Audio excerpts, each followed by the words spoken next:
Hello friends, and welcome to Escaping the Mouse with your host, me, Breck Rowell. Alright, it's the last day of my short weekend, and I got just a bunch of little chores and errands and things I need to do today. And so that's going to be the bulk of what it is. One of the things I need to do is I've noticed in the past couple of weeks that as the pool is getting a little cooler, that the chlorine tabs aren't dissolving as quickly. Usually I put 3 chlorine tabs in a week, and when I put the new ones in, the old ones are already gone. Well, I've noticed in the past 2 weeks there's still a little bit of left over from the previous tabs. So I think obviously what's going on is as the water temperature drops, it doesn't dissolve the chlorine as quick as possible, which tells me we're kind of moving into winter season. And I want to go down to Leslie's today and find out exactly what it is that I need to do to winterize this pool, because it's obviously going to be a little different than what happens during the summer. So that's one of the things I want to do today. Now, we're also coming up on Election Day here in the States. That's 2 weeks from today.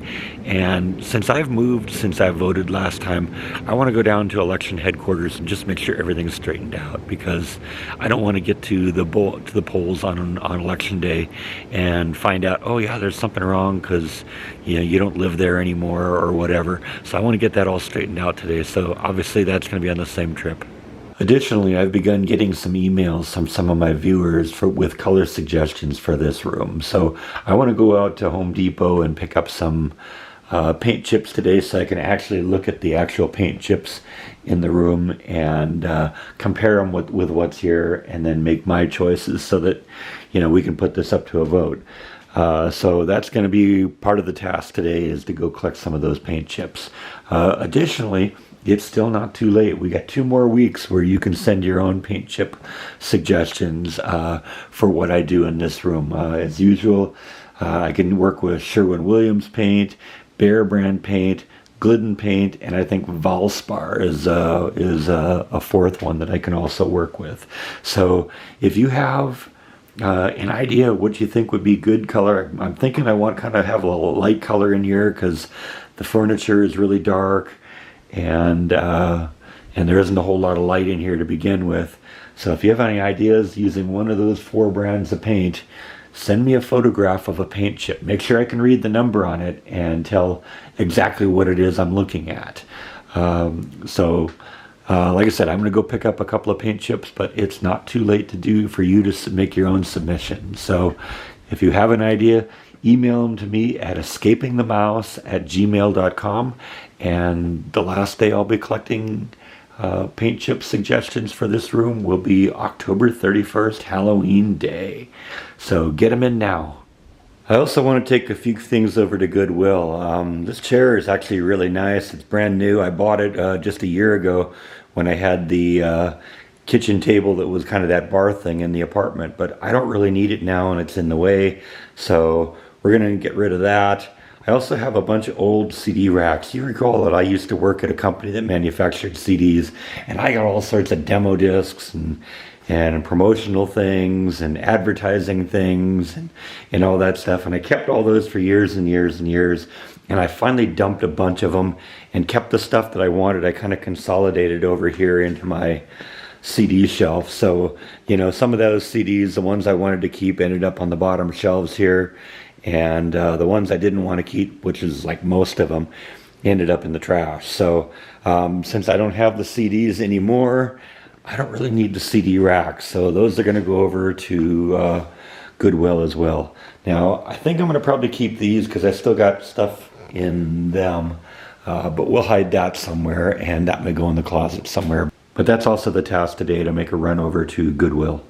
Additionally, I need to do a couple of loads of laundry today, and you know how exciting that's going to be. Alright, so I'm back from running all my errands. I got all that stuff dropped off at Goodwill, which is a good thing. Went over to Home Depot and picked up some paint chips. I got 2 of the 3 paint chips I was looking for. I got to keep looking for the third one. Sometimes it's a little hard to find the ones that you're looking for. I actually ended up looking for some Sherwin-Williams paint, and that's sometimes over at Lowe's. But I couldn't find the particular chip I was looking for, and it turns out there's a Sherwin-Williams dedicated store here. So I went in there, and they had the paint chip I was looking for. So I got that good. We went over to the pool place and they confirmed what I kind of already believed, which is that as the water temperature decreases in temperature, it tends to dissolve less and less of the chlorine, and I can actually use less and less of the chemicals during the winter, which is a good thing. Normally what I do is I put 3 scoops of shock material in the pool once a week, and 3 tablets of the chlorine tablets that go in the little floater over there on the other side.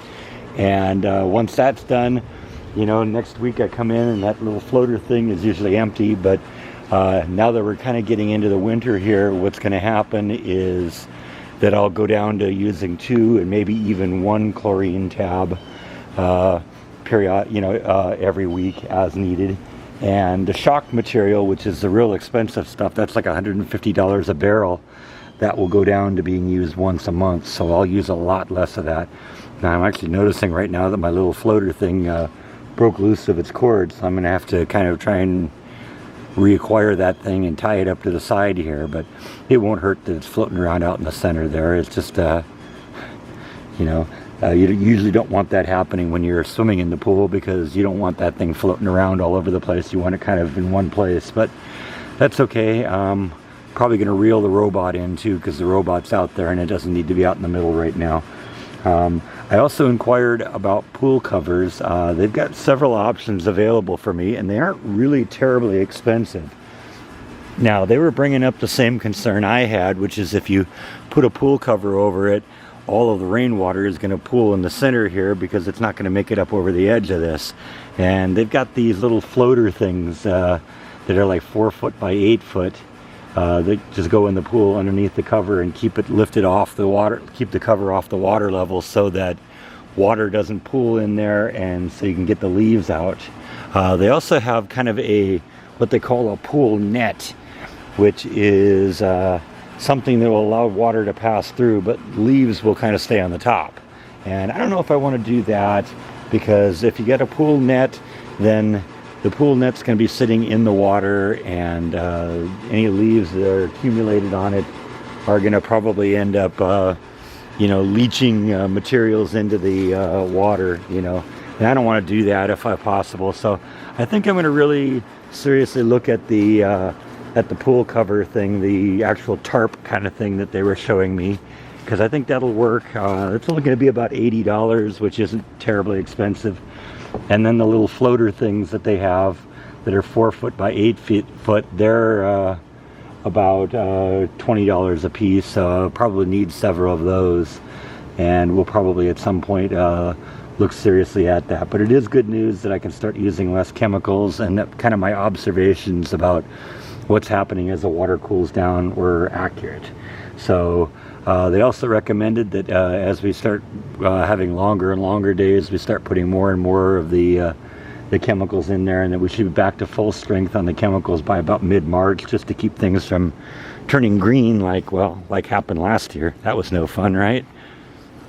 So anyway, we're good on that. I also stopped off and picked up some new short pants. I wear short pants a lot during the day when I'm working around the house or when I'm working outside, and the ones I've got have kind of gotten a little worn out over the last few months with all the work we've been doing. So I decided I needed a few new sets of those, and since we're starting to move into winter here, you have to really look a little harder to find the short pants, because there's just not a lot of demand for that, I guess, here in the winter. But I found a couple of them, and the beauty of buying them off season is the stores really kind of want to get rid of them too. So I got a real good deal on it. You buy one at regular price and you get another one for half price. So I got 2 pairs of new short pants, and we're good on that front. So I think that's all that I have for today. Thank you as always for watching, and I will see you next time on Escaping the Mouse. Good night.